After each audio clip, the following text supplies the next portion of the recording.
Bizarre Brain Comics.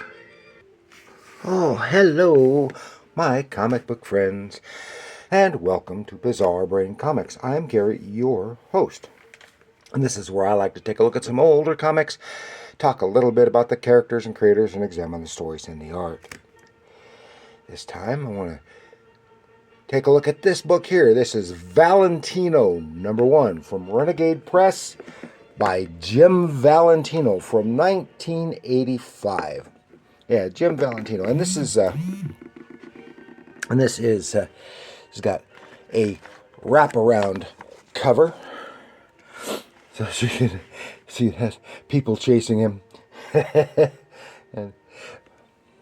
from 1985. And for those who don't know, that Jim Valentino is best known as the creator of Normal Man and Shadowhawk, and he had a he was a long-time inker on Guardians of the Galaxy at Marvel, and he is known for being one of the founders of Image Comics. And some of the other stuff that he has done was some of the Big Bang comics stuff, also from Image. I showed you some Big Bang with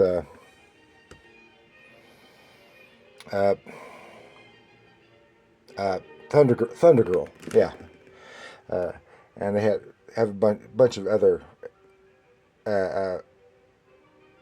classic looking silver and golden age characters there.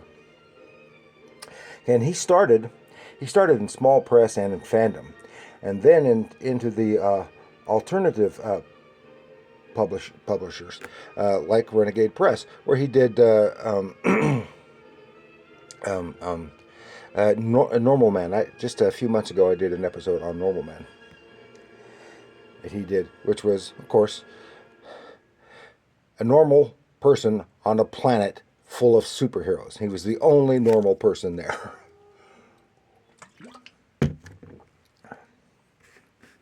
Again, this title had 3 issues, as far as I can tell. I could only find one, and it featured some of his autobiographical stories. And at one time, I think it had one other issue of this run, but I don't think I've got it anymore.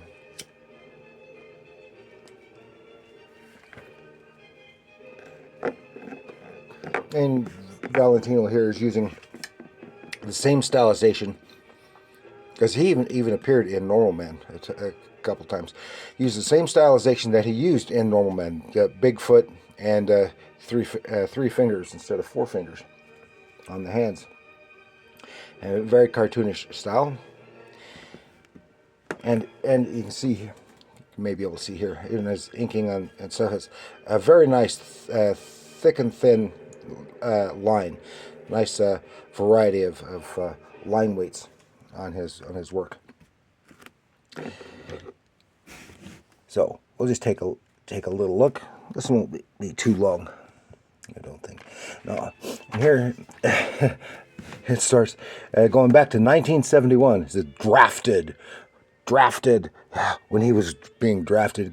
Come home, he's living with his sister, and found out that his draft number came up. Oh, and he's horrified. Drafted. Remember, this is during the Vietnam War era, so he's older than me, because where I volunteered, it was just a few years after Vietnam, and here's taking place in part in protests, war protests, etc. And someone recommends he go see the draft counselor at the college, even though he's not a student there.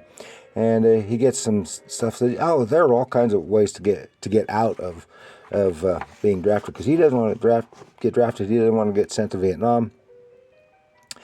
And the guy said, homosexual? No. This, that, the other thing. Drugs? Yeah, drugs. I like drugs. and and he sends him to see a psychologist, and they have a little chat there, talk about the druggy stuff, and because apparently, as a lot of young people were doing, he was doing some drugs in the early 70s. So, and he's keeping up here with stuff going on in Vietnam. Then he thought he was going to get out of it. Then he gets his draft notice. Yep, holy spit, they're going to draft me. He said, well, his buddy said, oh, there's only one thing left to do, and that's party. So they have a big party at their apartment, at this apartment. All kinds of people there, and his job was to guard the guard the keg, and everyone's all messed up, and at one point they couldn't find him, and looking all over trying to find Valentino, and then they found him there, passed out in the bathtub. Woke up later, and he was late for the draft board, and gets chewed out, and at the AFI station has to go through all the regular stuff, the physical and everything else, and then he has to go sit and wait, and then suddenly he gets no, and it says, on the way back to the checkout window, I tried to read what he had written. Naturally, it was illegible. Handed it to the guy in the window nervously. He grunted and eyed me suspiciously, then said, Mr. Valentino, Uncle Sam does not want you. He goes, Yahoo! And off he goes. This story is true, but the names have been changed to protect the indecent. Then our second story is about Personal Crisis Comics presents The Kid, because in these stories he refers to himself as The Kid. The Kid gets gold feet, fit to be tied, and it's about his wedding. Him getting married. And cold feet, he's contemplating, thinking, and is he ready? All this other stuff. And he's walking around, puffing on cigarettes and walking around and thinking and rethinking, but then it goes, why should it, pros and cons, and finally, but even though they've been together, living together for 3 years, so why do they have to get married? Well, then he goes, but it's for love. So Jim and his wife are getting married. Then have another story. It's only two-pager. The Kid in I Quit Smoking, sort of. And he's complaining about waking up in the morning with a hacking cough all the time. He's a heavy smoker. And I got it. I gotta have a ciggy. And he's trying to quit smoking because his wife is pregnant. And he doesn't want to be blowing smoke around the kid. And all the troubles he's having going through, withdrawals and everything. But then it's so much easier when he's finally got the kid. He's better off. He can sleep through the night, but his wife can't because she takes care of the baby.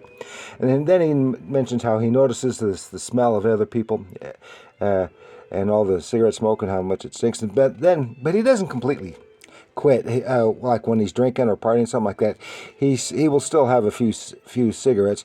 But for the most part, says it's so I can't say I've quit for good yet, but I'm still working on it, one day at a time. Then we have something, it's completely different. This is an all text piece, profusely illustrated, and this is one for Granny, and it's about the death of his grandmother. It's nice. I'm not going to go into the story on that, but it's nice, more illustrative techniques rather than his cartoonish stuff. And his grandmother dying of cancer, and they recently had a new baby, and she wants to see their new baby and stuff like that. So and all of that jazz. And it's a very nice piece, and is dedicated to the memory of Antonia Morales, his grandmother, who passed away in 1984. So that is all I had to share with you this time. about Jim Valentino by Jim Valentino. So I want to thank you for joining me. Please like, share, subscribe. Leave your comments down below. Have you read any of these? Do you remember Valentino from this period? You know, on Normal Man or anything else, even Guardians of the Galaxy, which I did not follow at that time in the 80s. And but I did get several of his early issues of Shadowhawk at the beginning.